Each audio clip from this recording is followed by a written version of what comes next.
salaamaaleykum mbokk yi salaamaaleykum askan bi salaamaaleykum internautu Dak Médina ñi ngi leen fekk yéen ñëpp ku nekk fu mu toog jox ko nuyu jox ko suñu loxo di ko nuyu di ko ziar tey nag ki ma nekk sama gan du jour comme on dit mon invité du jour c'est un jeune très brillant ça il faut le dire parce que ku Médina yaakaar la ñu koy wax Baba Abdoul Thioub xëy na kenn du ko présenté sax ci biir di digal Médina parce que am na cursus am na jaar-jaar te jaar-jaar bi kuy def politique ku nekk ci landerneau politique biir Médina da nga koy xam parce que c'est un jeune très il n'est plus jeune sax parce que dañuy wax jeune je me dis bon il n'est plus jeune ma bàyyi la man de je suis très taquin je me taquine la vous n'êtes plus jeune. Merci beaucoup. Oui. Merci beaucoup monsieur Coly. maa ngi lay nuyu di nuyu l'équipe de Dak Médina. di nuyu aussi les internautes yi nga xam ne nii ñi ngi ñuy seetaan di nuyu aussi waa Médina may ñaan yàlla aussi liñ fiy waxtaanee mu nekk njariñ. waaw bon on va commencer par une information très importante boo xam ne day affaire wu ak Dak Médina Dak Médina day def sargal ñu koy def annuellement bëgg ci primer les acteurs de développement yi nga xam ne dañu nekk ci dig-digal plateau Médina Fass Gueule Tapée Colobane Amitié Point E jëm ba Grand Dakar ren ñu nar ko def incha allah jàpp ko ñaari fan. premier jour bi day nekk le 14 deuxième day nekk le 15 14 bi dañ ciy ñaanal ñi nga xam ne ñoo ne taxawaay bu màgg ci biir Grande Médina muy les figures emblématiques yi nga xam ne dañ leen yóbbu yàlla da leen yóbbu barsàq à titre posthume le deuxième jour incha allah ñu nat ci primé parce que dañu bëgg a joxe exemple à la jeunesse ñu xam ne am nañ des firi ay nit yoo xam ne royukaay lañu yow ban gis-gis nga gis ci initiative boobu nga xam ne Dak def na ko. waaw di wax ni rek d'abord di leen féliciter dans un premier temps parce que tout le monde sait que les télévisions communautaires là ils n'ont pas vraiment assez de moyens. Oui. Assez d'appui kenn du leen jàppale kenn du leen dimbali te pourtant effectivement. ces plateaux bi yéen ngi contribuer par rapport au développement de la commune d'abord bi nga xam ne ni seen siège social fii la nekk mais également au niveau de l'arrondissement sax laay wax parce que wax nga ko léegi je pense que Dak Médina c'est tout Dakar mais initié effectivement par des cadres de la Médina donc c'est important nit ñi aussi ñu xam ko xam ne là c'est une télévision départementale alors que donc même si vous n'êtes qu'une télévision départementale aussi et vous évoluez par vos maigres moyens donc je pense qu'aujourd'hui c'est genre de journée de sargal Dak Médina mu mel ni ay journée d'anniversaire et tout je pense que bu ko nit ñi déggee rek war na mën a nekk une interpellation par rapport à toute autorité que ça soit autorité politique coutumier ainsi de suite donc d'autant plus ñoom ñëpp moment de communion la voilà donc ce qui fait que aujourd'hui parce que tey yéenay génnee nit ñi baax na bu ngeen xewlee aussi ñi ngeen di génnee ak ñi ngeen génneegul sax ñëw fekk si leen jàpp ci bés bi donc jàpp naa ni tamit bés bi bésu Médina la c'est 48 heures là si je comprends bien bésu Médina la donc doomu Médina bi dañ ci war a mën a ñëw dañ ci war a mën a ñëw jàpp en fait ça waaw parce que ñu baat ne li ñuy wax ne Youssou Ndour da koy way Médina moo jur waaw donc voilà c'est effectivement foofu laa xew mais comme siège bi Médina la nekk balaa ñuy woo kenn nit ñi dañu war a xam ne commune bi dañ ci yey et vous faites un excellent travail par rapport à parce que aujourd'hui des entrepreneurs comme ça dem ak seen maigre moyen di def donc vous êtes une fierté vous tracez une route aux générations yi nga xam ne ni war a mën a ñëw après donc yooyu yëpp ay mbir la yoo xam ne nii wax dëgg yàlla gars yi war nañ ñëw jàppale leen si c'est pas juste les autorités mais il y a des ressources humaines qui sont là. Surtout. Il y a les politiciens qui sont là. Il y a les femmes qui sont là. Il y a les commerçants et autres. ñoom ñëpp war nañu ñëw wuyu si bés bi pour effectivement mën a xam exactement li ngeen di liggéey ak qualité d'image ak qualité yi nga xam ne yéen a ngi koy joxe par rapport maintenant aux maigres moyens yi nga xam ne ñoo nekk fii ci kii. parce que yooyu day baax parfois nit ñi di ñëw di visiter waale kër gi di xam kër gi naka la naka ngeen di liggéey ak ban façon ngeen di.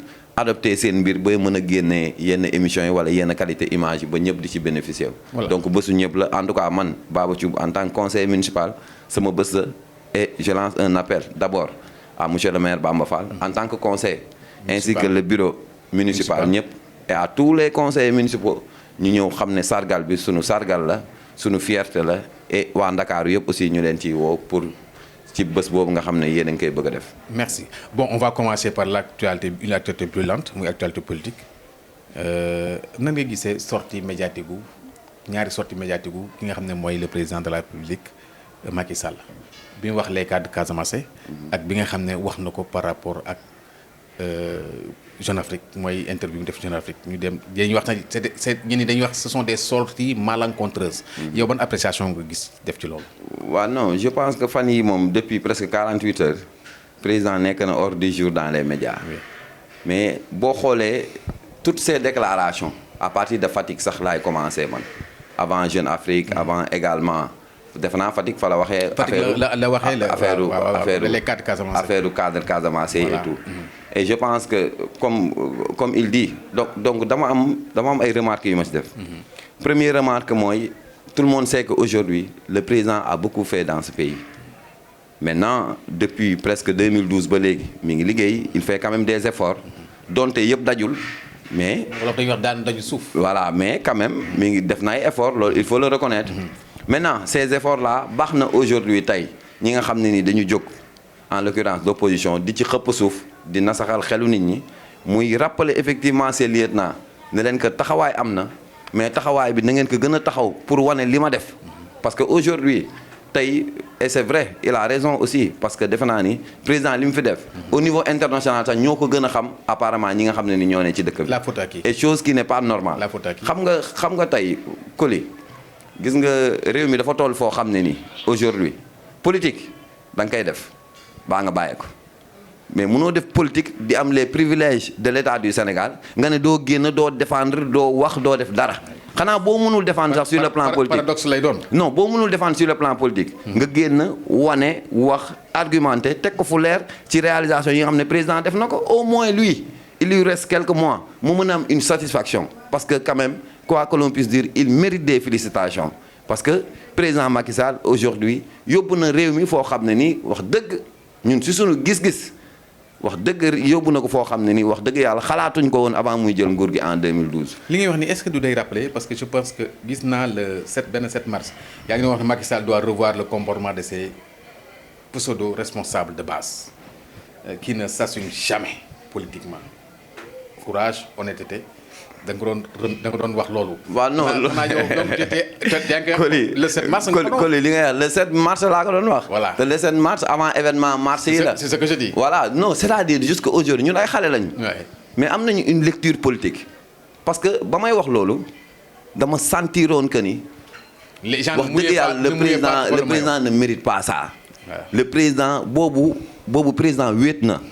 boobu ces lieutenants étaient dans on dit pouvoir noonu la waaw non on devait rappeler Abdou Diouf l'avait dit. waaw moom lui il l'a dit tout dernièrement. te dinaa la jox benn exemple tey. exemple patent. dem nañ fi ay jamono yow yaa ma sax revenir aat ci affaire marché yi.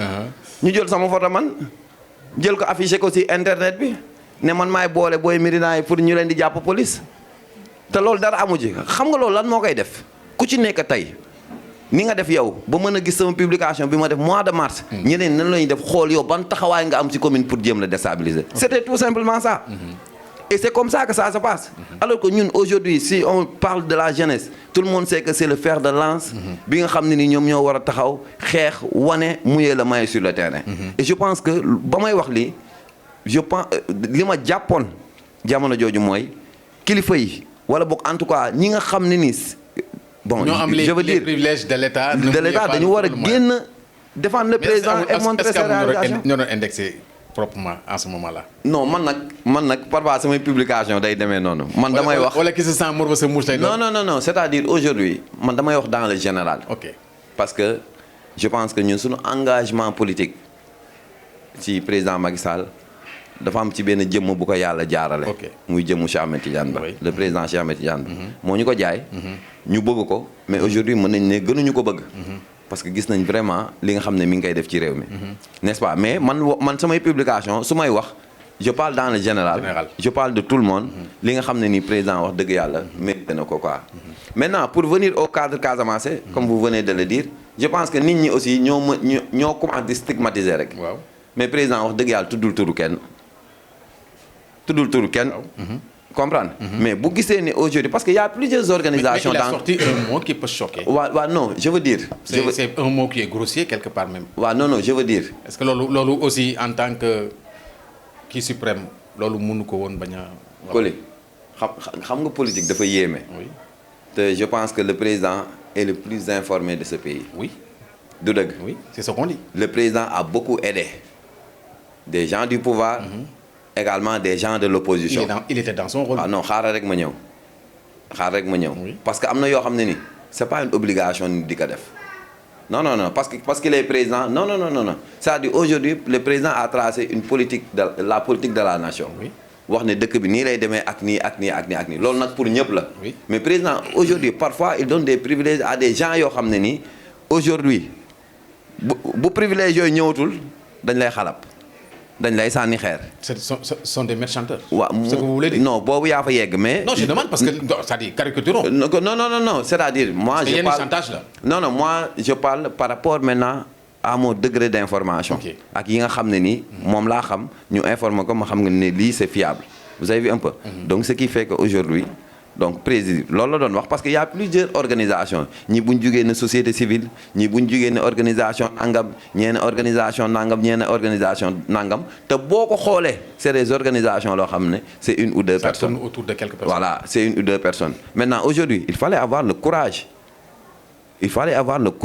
d'écrire une lettre ouverte à ton nom n'est-ce pas mais aujourd'hui parfois di nga gis nit génn wax ci benn cadre les membres de ce cadre là même bu ñu waxul ci presse bi dinañ wax ci suuf que ni ñoom bokkuñu ci lii te ànduñu ci lii yooyu aussi parfois faaw ñuy dem xam nga faaw ñuy dem plus loin pour mën a xam ces informations. Qu'est-ce que vous dites de sa sortie ci interview Jeune Afrique bi. waaw non président moom je pense que actuellement ce n'était plus le président mais c'est le président sortant qui parlait beaucoup plus. waaw non c'est vrai parce que tey boo xoolee le président Macky Sall ba muy nekk ci pouvoir c'est normal ah parce que président aussi bu ñu faat ne nit la rek comme man comme keneen ak keneen.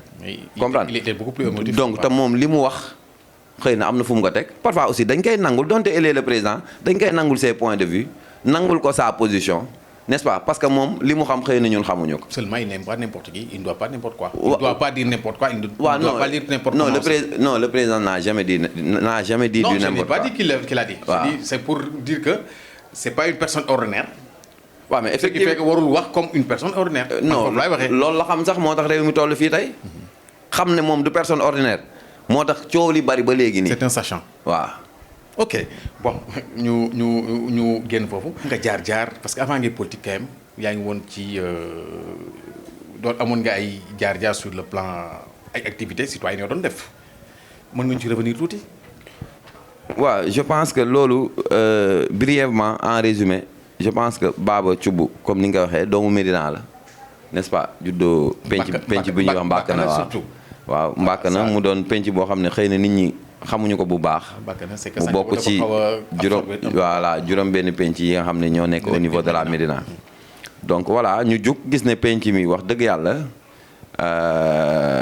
nit ñi xamuñu ko trop comme ni nga ko waxee parce que généralement dañuy gis penc yëpp dañuy am ay équipe bu nawetaan ak yooyu loolu mooy tax turu penc mi di gën a génn n'est-ce pas après ma xalaat benn initiative woo ci nag mag ñëpp dem ci Grand Serigne de Dakar El Hadj Abdoulaye Makhtar Diop waxtaan ci ak moom mu ne ma lii lu rafet la ma waxtaan seeg Ñambur Makhtar Diop ak Père Made Diop également waxtaan seeg chef de penc ñu nangu loolu yëpp ma waxtaan seeg samay morom ñu génn def porte à porte waxtaan seeg borom kër yëpp ñu nangul ñu loolu après effectivement ñu génn di def ay organisation xëy na ba ñuy jug di ko def sax ñi ma àndaloon xëy na xawuñu ko woon gëm noonu mais j'ai pris l'engagement ne leen lii ñuy def day réussir te je pense que si on n'a pas eu les moyens de le faire man je vais me décasser à ce que aujourd'hui ñuy mën a def ay activités donc ba tax na dañ daan def chaque année des dons de fournitures scolaires parce que d'abord jàpp nañu ne acte citoyen c'est important. voilà jàpp nañu ne aujourd'hui tey jàpp nañu ne nit boo dëkkee ci quartier da nga ko war a quartier bi jox la lépp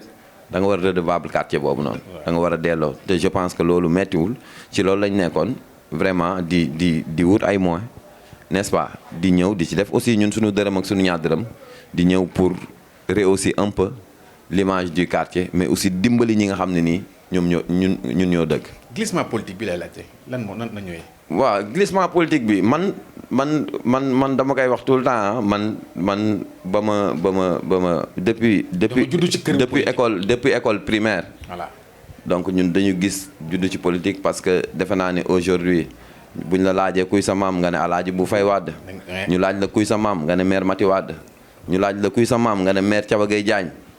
defe naa ne suma politique wul coloration politique bi da nga ko fekk ci biir kër gi. non loolu sët la te nee nañ la ca maam sët a koy doon. mais seulement bokkuloo yoon bi sa maam yi jëloon. c'est ça le problème. waaw loolu mooy paradoxe peut-être. waaw mais xam nga tey politique moom je pense que idéologie la. te ñun suñu génération parce que Médina ku ko xam Ndakaaru jàpp ne bastion politique gu parti socialiste la woon. kër yëpp moom la ñu woon mais le temps a évolué le monde a évolué de sorte que aujourd'hui ñun mën nañu juddu. n'est-ce pas am suñu idéologie jàpp ni lii mooy suñu gis-gis ci politique ñu ànd ci loolu. xam nga en fait le paradoxe c'est que mënoo judd ci kànni famille socialiste ñu xam ne ce sont des gens de gauche. nga dem li nga xam ne ce sont les gens de droite mu nekk ñaari c'est ça peut-être loolu mooy mais soo da nga reste ci famille gauche.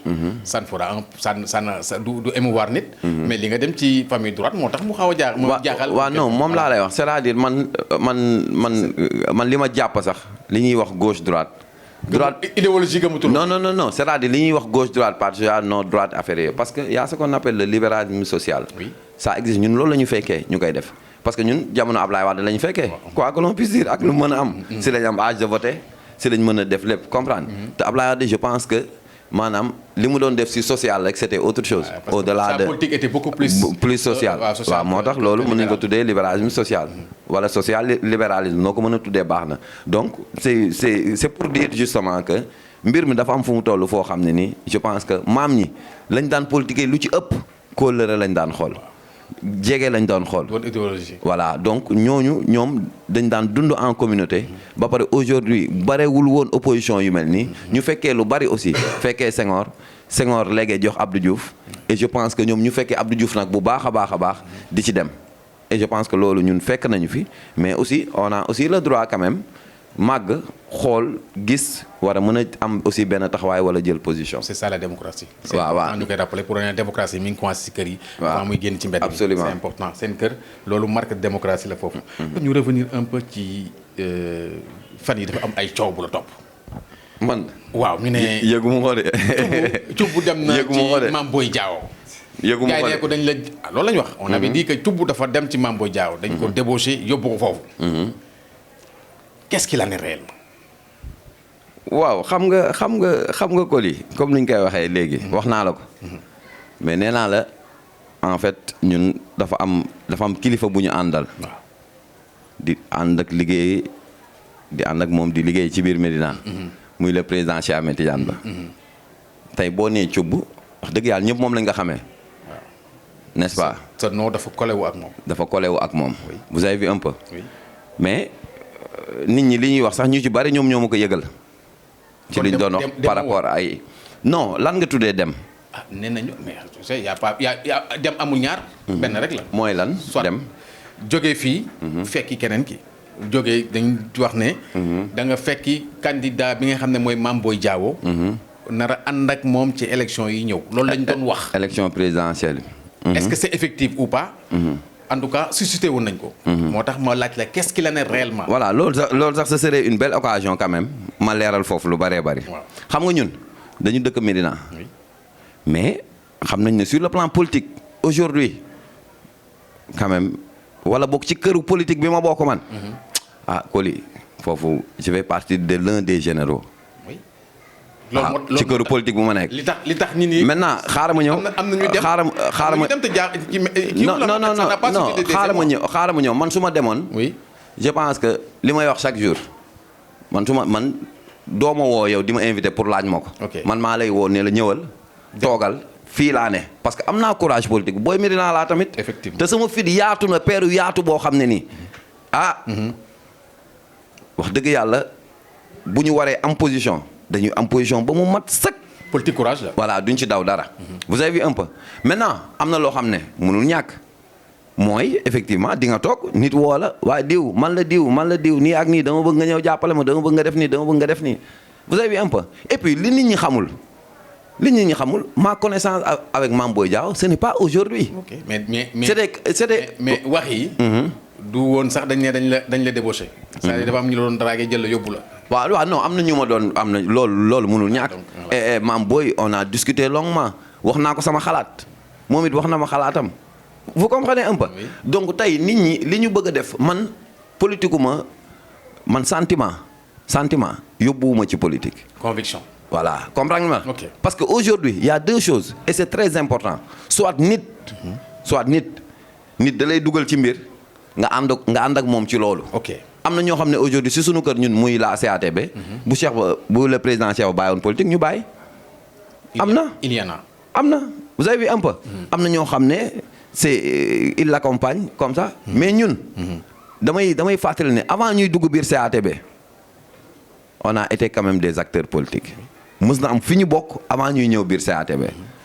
am nga passage. maintenant si la CATB passe ñun on va continuer notre voie politique. parce que dafa am ma revenir ci say écrit dafa benn 27 mai. li ma 2022 dafa yàgg. da nga ne yow combattant wu CATB nga. et tu resteras toujours. loyal et fidèle à Cheikh Ahmed Tidiane Ba. soo gisee mu suscité suscité émoi. xëy na c'est par rapport à ces choses que vous disiez.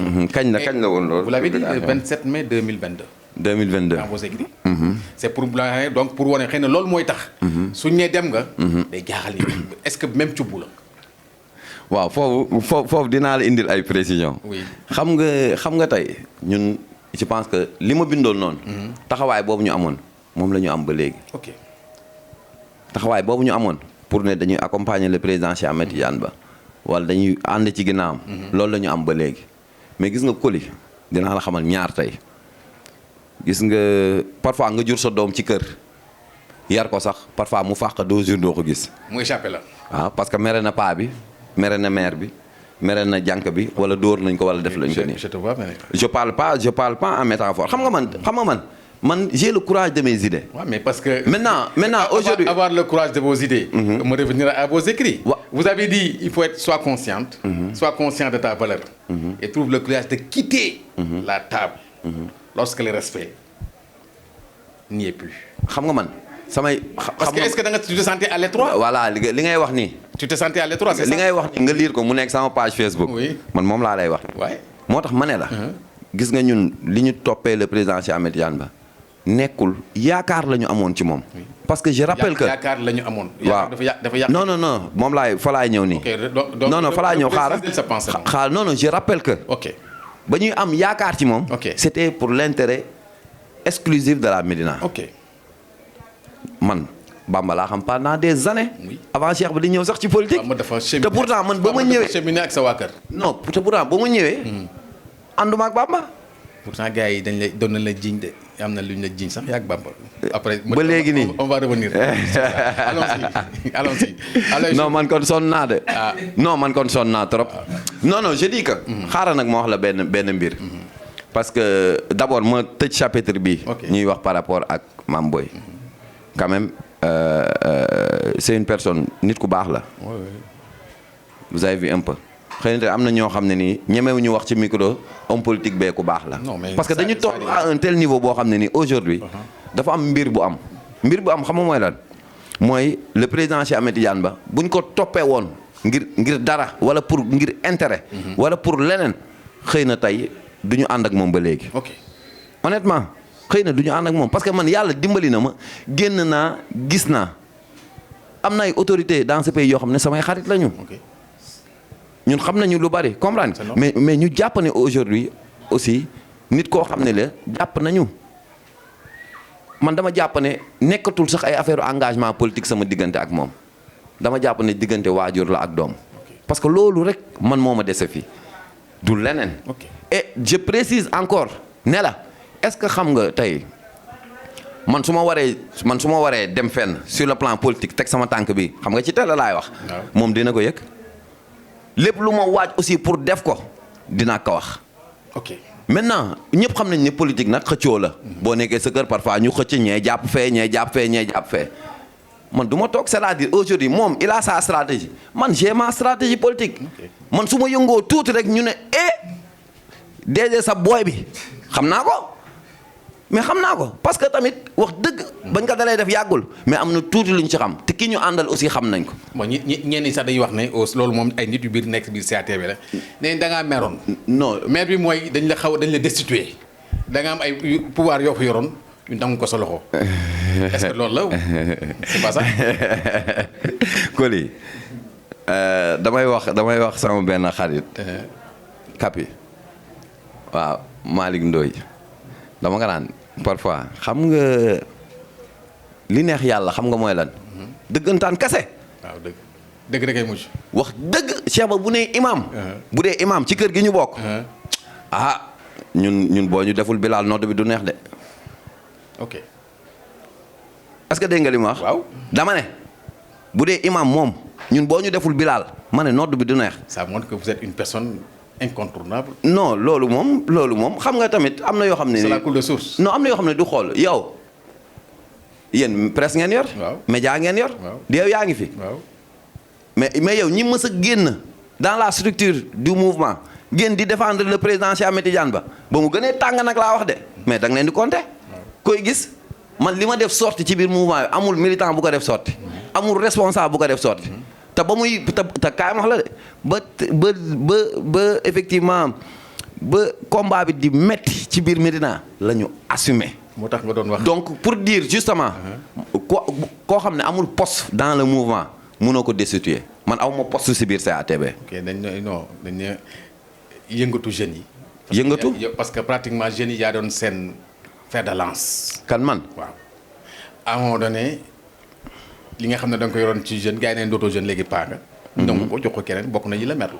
waaw non c'est-à-dire kaay ma wax la xam nga dañu dem ñu dénk ma ay responsabilités au niveau des élections locales mooy le processus électoral ñu bay si sunu waar ba mu mat ñu dem élection yàlla dogal ñu ñàkk élection yi.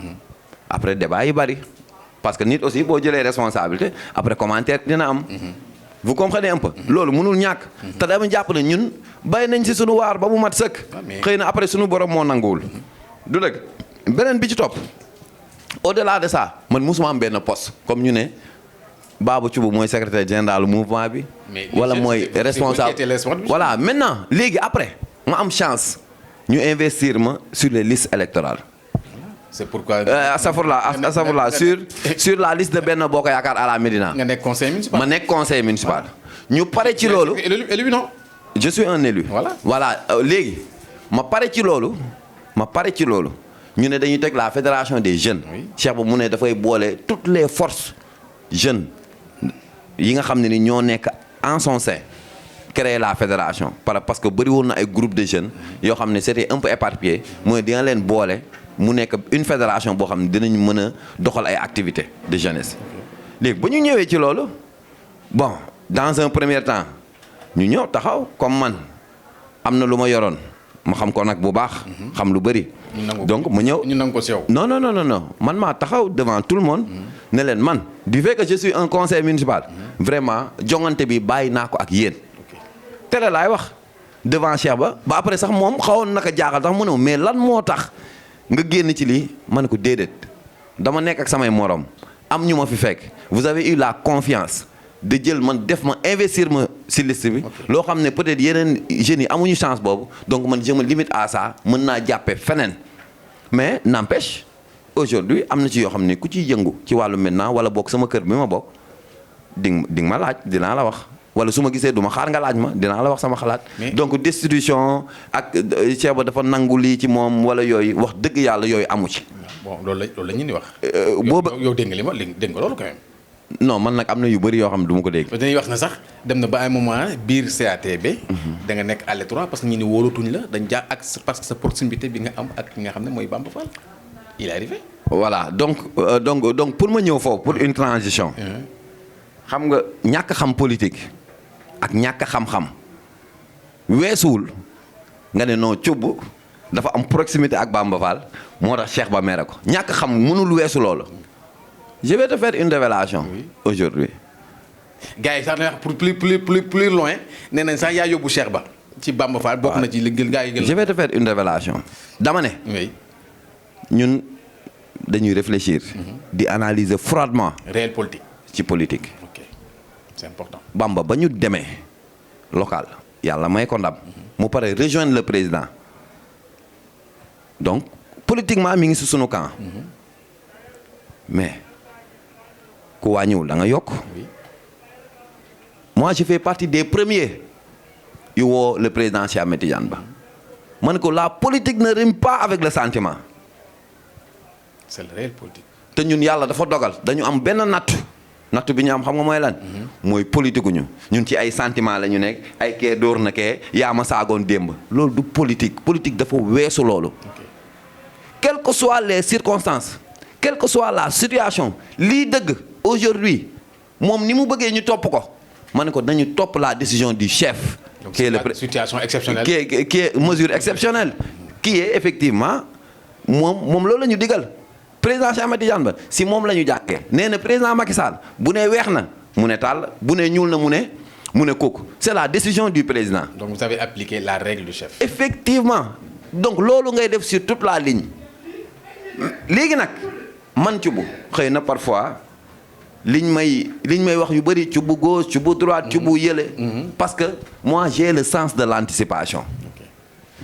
te lu ma la wax tey ci politique ah boo dawee ñaari at dëgg yàlla boo ko gisul di nga gis lu xaw a méngoog moom. D'ailleurs j'ai lu des choses yoo xam ne vous l'avez dit il y a. voilà vous avez vu un peu. ma ne ko président mu ne waaw ma ne ko lii la dogal il est grand temps à ce que aujourd'hui xam nga ñu mën a def une cohésion pour ñu am benn unité wala union bu solide à la Médina. parce que nous sommes tous dans le même cas. L'expérience politique pousse certains à la dualité.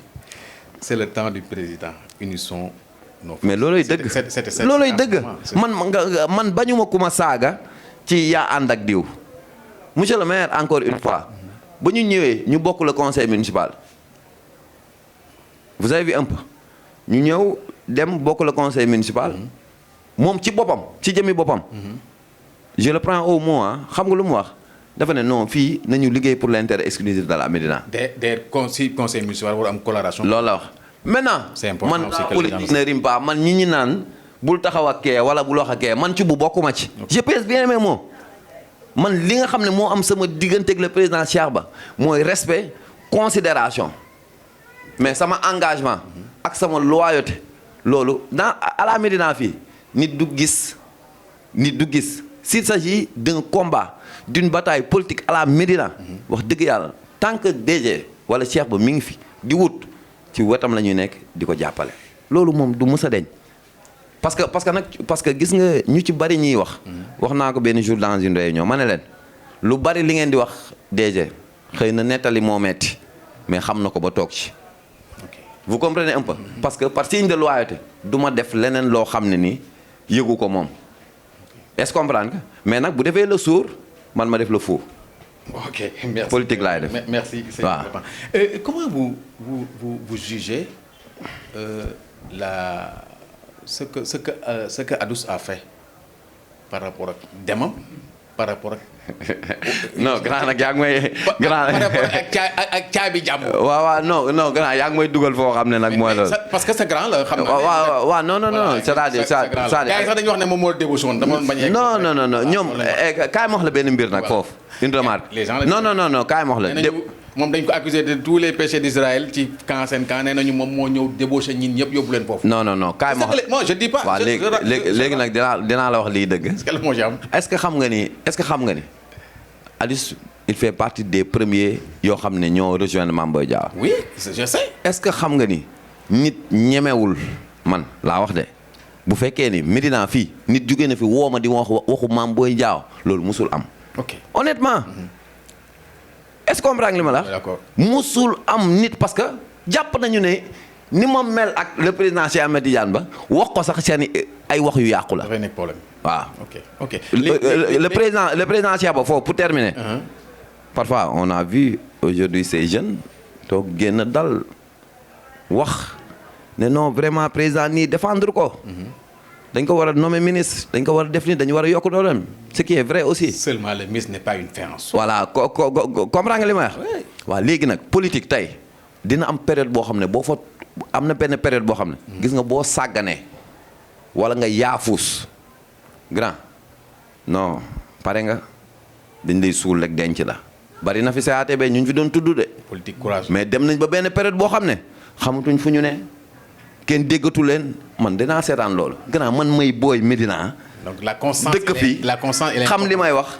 xam cofeel bi ma am si le président bi wallahi lazim bu ma gënul bëgg si ndaw yi bokk na si ndaw yi mu gën a bëgg. ok revenons à la clé. c'est lui qui me dit que. c'est-à-dire moom xam nga li grave mbir bi dafa am yaakaar ci man dans le futur. loolu moo am solo parce que je fais partie quand même des jeunes yoo xam ne ni dina leen déglu buñ ko waxee dina xam luñ koy wax. comprendre nga ma la. parce que am na benn cohérence ci say wax. voilà donc aujourd'hui su may def mes démarches politiques di poser des actes politiques moom dina ko xam su ma ko mayee bu ma ko mayeetul nag après xëy na looloo tax sax mu déggee ko ci mbedd bi. et mën na nekk man aussi parce que Coly est-ce que xam nga ni man parfois li ma bëgg nit ñi di dégg ak di wax ci mbedd bi rek moom la ñuy wax parfois ci politique li ma bëgg nit ñi di wax loolu la ñuy wax au moment où may tëdd sama kër di sieste di nalaw débat bi mi ngi ci mbedd bi. ok c'est du bien. c'est du bien. politique moom bu kenn ñaan yàlla bu kenn ñaan yàlla wax dëgg yàlla ci politique ñu lay fàtte wala ñu bañ di tudd sa tur. mais le plus important mooy.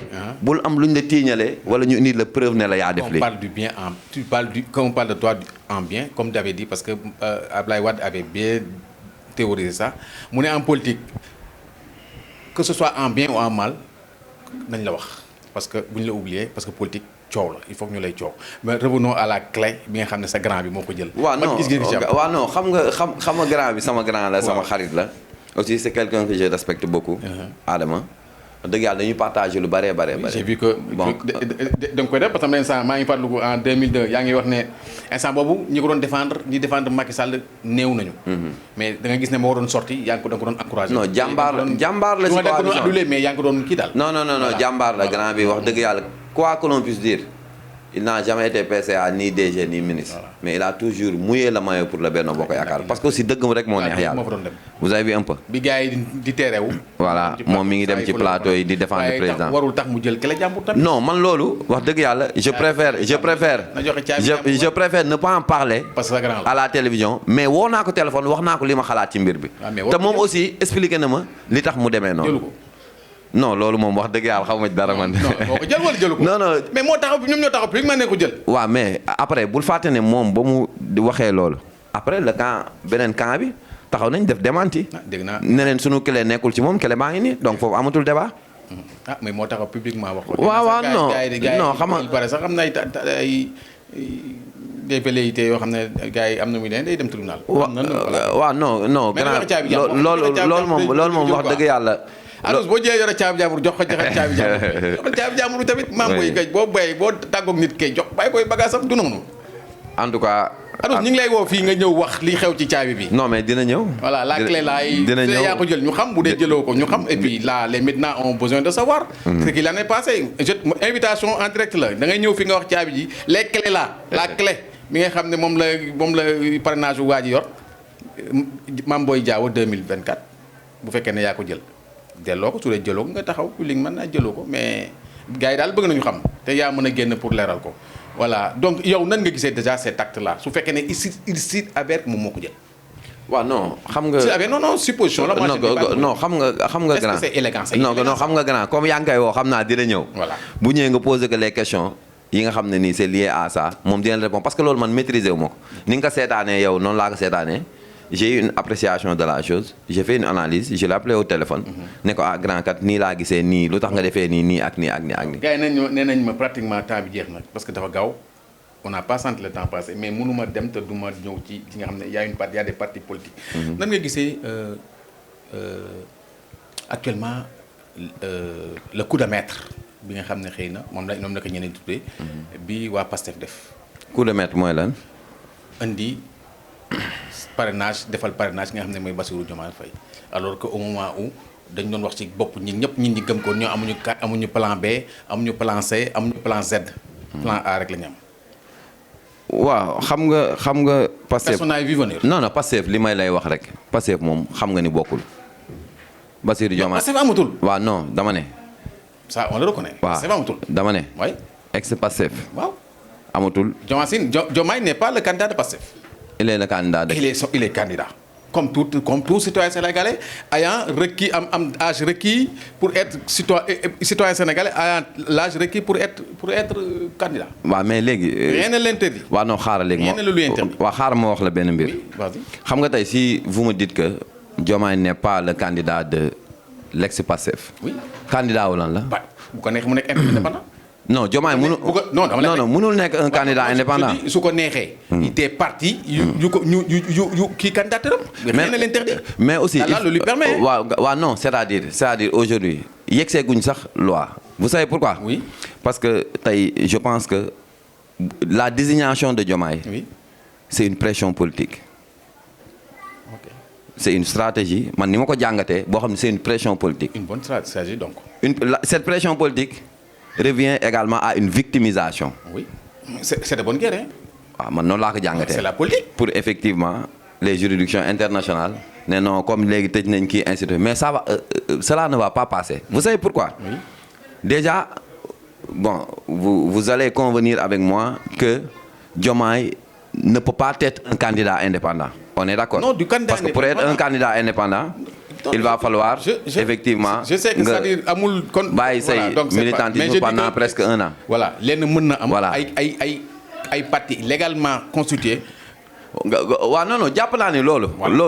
loolu Coly en fait li ma ci xam. dem ci coalition. waaw je pense que loolu article L57 bu code électoral bi wax na ko. voilà wax na effectivement les étapes qui permettent à un Sénégalais ou bien à un électeur d'être un candidat. Voilà. Vous avez vu un peu. Mais dafa am leen lu ñuy fàtte. Une précision et puis c'est très important. Oui. xam nga qu'est-ce qu'a fait les responsables de Pastef jusqu'à aujourd'hui le parti est dissous. Oui. lan la ñu def parce que dañu jàpp ne ils ont commis des fautes graves. xaar rek ma terminer. non da nga ma laaj non waxee ma foofu. maa ngi ñëw boo ma bàyyee ma yegal non. Oui. je parle pas de la détention de. Oui. Bassirou Diomaye ou de la détention de. waaw non xaaral ma wax la je suis actuellement xam nga fan laa toll. Oui. ci lan moo tax ñu dissoudre le parti. Oui. parce que on considère que aujourd'hui le responsable ou en tout cas les responsables ont commis des erreurs administratives très graves. Ce sont des accusations. Et l'administration Oui. a apporté Oui. des sanctions par rapport à ça. Ok. Et si je parle de l'administration, je fais allusion au ministère de l'Intérieur, Oui. en l'occurrence le ministre de l'Intérieur. Oui. Il a jugé nécessaire que le parti doit être dissous. Selon.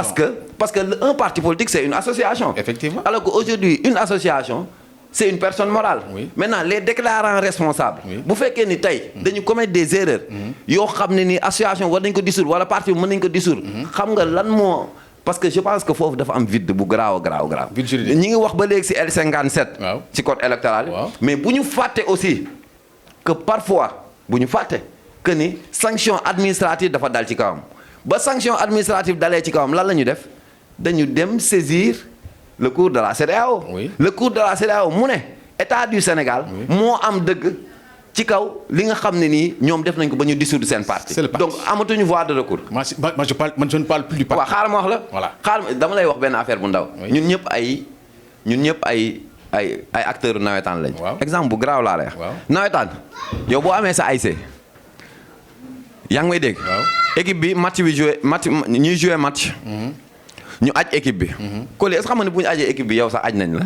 ok mais ça c'est les nawetaan parce que texte nawetaan. dama la jox exemple. mais ce sont les textes. voilà maintenant. li nga loolu texte. voilà maintenant nawetaan c'est régi par des textes. waaw xaaral ma wax la moo wax loolu. waaw léegi xaaral ma wax la. mais lii ça parle de dama la bëgg a xamal ne. Oui. dama la bëgg a xamal ne. l'article c'est un L57 peu a été très clair. dama la bëgg a xamal ne. c'est un peu gauche. oui.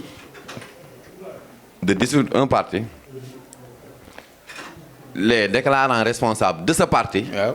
dem jëli ay récépissé pour se positionner ou bien pour se candidater au nom d'une coalition pour ne non dañu bëgg a dem sinon sanction bi amul sens kan ngay sanctionner personne morale parti bi kay bu ñu ko waxee nit ñee tax donc foofu je pense que comme c'est un dossier boo xam ne après il va déposer sa candidature au niveau du conseil constitutionnel et je pense que le conseil constitutionnel va trancher. xëy na moom moo am. Et il faut comprendre aussi une chose. pour mu bañ a bett ñu bari le juge a le droit quand même de trancher xool vu la situation vu n'est-ce pas les fautes yi nga xam ne ñoom commettre nañ ko ba ñu dissoudre parti bi donc yooyu yëpp dinañ ko xool il n'est pas dit que L57 donne droit au candidat Bassirou d'être candidat, cela ne veut pas dire que après dépôt du Conseil constitutionnel, cette candidature-là doit être validée. Voilà. Bon, non, c'était juste une précision. Mais dafa am ay yoo xam ne mënuñu ci wax. Ban appréciation ngay def ci li nga xam ne dafa ñaari affaire la nga tontu wala ci. mooy on dit que actuellement ki nga xam ne moom mooy seen candidat. muy Amadou Ba. On dit que c'est un candidat fantôme. On ne le sent pas, il est amorphe. yaa même vraiment c'est ce que les dit, on le sent pas trop. ay nit sax yi nekk seen camp ñi ngay attaqué wax ne c'est un candidat que les gens qui n'assurent pas et qui ne rassurent pas. Les gens le disent. Et l'autre fait nan nga gisee ñenn ñi wax dañuy wax sax le report des élections. ñaar yooyu ñu voilà ñu tëjee. waaw non je dis que par rapport au candidat Amadou Ba. defe naa ni aujourd'hui c'est le candidat qui a été désigné par le président Macky Sall. nit ñi ànd si. mais il faut comprendre que l'homme c'est un homme serein. C'est un homme calme, n'est-ce pas? C'est un haut cadre de l'administration sénégalaise. C'est pourquoi il n'assure pas, il ne rassure pas. Non, c'est un haut cadre de l'administration sénégalaise. Mais également, c'est une personne, chaque personne a sa stratégie de mener ses combats. Donc on ne peut pas l'obliger à faire comme d'autres candidats, comme un Malick Gakou ou en tout cas un Bougane Gueye Dany. Vous avez vu un peu. Mais aujourd'hui, je pense que moom, il est assez intelligent parce que depuis nguuru Abdou Diouf mi ngi fi. Il connaît bien l'État. xam na lu bëree bëri am na expérience bu bëree bëri. jàpp ne bu fekkee dafa jàpp ne xëy na ak démarche bii muy jël c'est la bonne démarche. voilà ñun ñëpp on va l'accompagner. mais également aussi on doit aussi comprendre et assumer que aujourd'hui il nous reste peu de temps par rapport ak élection yi. les gens doivent également parce que président wax na ko keroog ne leen soyez accessible wax leen ak nit ñi et je pense que le moment venu on va animer. Et voilà, pour donner victoire au candidat Amadou Ba. Et pour le report des élections, qu'est-ce que tu as dit? Il y a des gens commencent à le dire. Non. Non, ban motif moo war a mën a tax ñu reporter élection yi gisuma ko. C'est pour l'inclusion. Non, amul motif. C'est-à-dire xam nga tey inclusion bi ñuy wax parce que ñi bëri ñi koy wax bu dee c'est de l'autre côté. C'est pour une manière de réintégrer xëy na Ousmane. mu bokk ci géew gi mais Ousmane li nga xam ne ni moo nekkoon ay procès muy tardeel gars yi di yéexal gars yi du ma dem dinaa dem loolu moo ko rattrapé tey par le calendrier électoral il faut le reconnaître c'est ça la vérité donc aujourd'hui dañuy jàpp ne effectivement report boobu man gëwuma ko parce que une élection présidentielle n'est jamais reportée dans ce pays donc jàpp naa ne on va respecter le calendrier électoral et au soir du 25 février on va donner victoire au président Amadou Ba. Bon waxtaan bi neex na pare wuñu parce que li ñu préparé on ne peut pas le faire. ma bàyyi la nga wax ton sa dernier mot. waaw sama dernier mot da nga may ma wax ci benn mbir. di lancer appel en tout cas à tous les jeunes de la Médina yi nga xam ne ni ñi ngi fi n'est-ce pas parce que dañu am suñu ñaari camarades yoo xam ne ñi ngi ci mouvement bi la CATB ñu am une initiative nouvelle bu ñu mettre en place mooy le camarade El Hadj Malick Ndoye Kapi mais également ak son collaborateur commandant donc ñu gis ne ci biir mouvement bi ñu nekk baax na ñu teg benn initiative en tout cas benn dynamique pour gën a rehausser le travail donc de la CATB mais également le travail de la famille politique du président Cheikh Ahmed Tidiane Ba ñu ciy def lu rëy nag je ne vais pas anticiper là-dessus donc wax dëgg yàlla ñi ngi ci am ci taxawaay di jouer aujourd'hui à la massification pour que li nga xam ne ni mooy cëru le président Cheikh Ahmed Tidiane Ba ci biir Médina cër boobu mën a yokk mën a jëm kanam et je pense que ma leen di féliciter aussi ci loolu di leen encourager parce que ku xam politique mën a def ay analyse mën a gis loolu xam ne ni ñoom tey ils ont effectivement une vision am nañ bët bu soxot ci politique parce que loolu yëpp c'est pour l'aider may ñaan yàlla aussi effectivement projet boobu mën a nekk en place le plus rapidement possible et d'ailleurs xam naa ñoom bu ñuy lancer le projet en tant que tel xam naa dinañ leen woo ngeen ñëw couvrir ko xam nga ngeen mën a comprendre exactement lan moo tax dynamique bi judd les aboutissants. Voilà donc ma leen di encourager di leen féliciter ci loolu di wax ne effectivement di féliciter également monsieur Coly xam naa ni man de xaw ma sax kii bu jot émission bi daa mel 10 minutes la waaw daa mel 10 minutes la mais jàpp naa ne am na lu am solo et tu m'as permis aujourd'hui de pouvoir indi ay éclaircissement par rapport ak lu bari li nga xam ne nii nit ñi ngi ko doon wax jàpp naa ne doyul sax mais da ngay indi leeral fii suba xëy na di nga indi leeral feneen di remercier aussi l'équipe de Dak Médina parce que vraiment vous faites un travail exceptionnel xam nga yow yaa may jiiñ léegi ne ma Bamba Fall yéen tamit loolu lañ leen doon jiiñ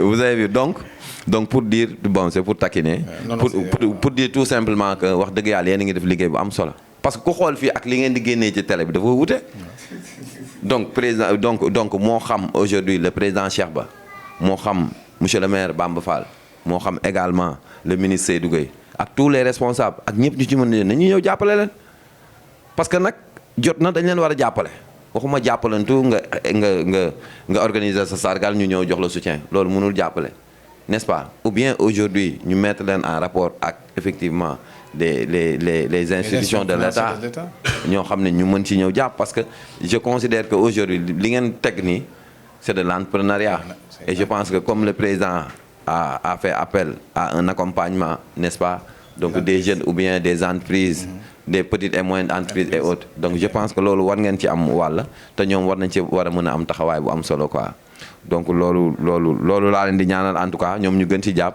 ñuy waaj aussi les 48 heures de Dak Médina sargal bi c'est important duñ ko fàtte dinañ ci taxaw bu baax aussi passer l'information gars yi jot ci et que képp ku ñu yaakaar ne war na mën a indi loxoom war na mën a indi ndimbalam pour jàpp ci bés boobu dinañ ko def incha allah. xëy na je profite de l'antenne pour faire l'occasion pour yóbbante li nga xam ne mooy sa mentor. non président Cheikh Ba moom. ñu jaar fii. yéegal ko parce que jot ci moom xëy na jafe na. je passe par vous. non mais temps yi moom pour yéegal ko. non mais mi ngi Médina tout le temps mi ngi Médina mi ngi sur le terrain. mi ngi def travail bi mais je pense que moom defe naa ni kenn du ko si jiitu. parce que wax dëgg Médina ñor na ko trop te jàpp naa ni lépp luy jëmale kanam Médina wala Ndakaaru wala lépp luy jëmale kanam une entreprise.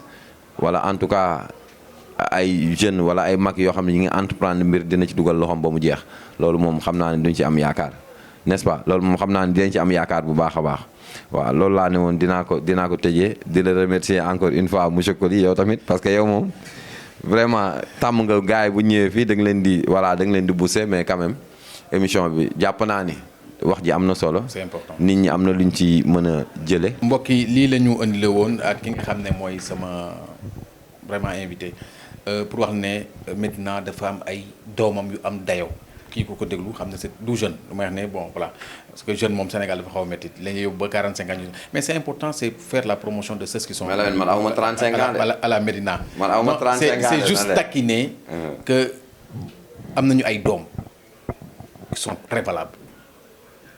yoo xam ne macha allah yàlla may na leen dayoo am nañu xam-xam il faut que ñu promouvoir leen ci leen ñi leen war a promouvoir mooy ñi nga xam ne ñoo des acteurs politiques de la Médina parce que yeneen jeunes yi nekk ci yeneen gox ñu leen di promouvoir ils sont pas plus valables que nos jeunes on a des jeunes valides mais loolu dafa manqué tuuti man appel bi may def xëy na c'est à ces personnes là ñu gën leen promouvoir parce que am nañu dayoo am nañu jàng am nañu xam ne am nañu vécu c'est important parce que bu ñu leen promouvoir dañuy promouvoir Médina dañuy promouvoir la grande Médina et on en a grandement besoin parce que ñi ngi bousculer la hiérarchie et c'est normal c'est la politique c'est très important donc man plaidoyer boobu lay def auprès de ceux qui sont des politiques yi nga xam ne dañ nekk ci suñu gox yi ñu def la promotion des jeunes comme ñi nga xam ne ailleurs ñi ngi fay def la promotion des jeunes boo gisee ki nga xam ne moom lañ jox parrainage yu Benno Bokk Yaakaar c'est un jeune bu am seen ay âge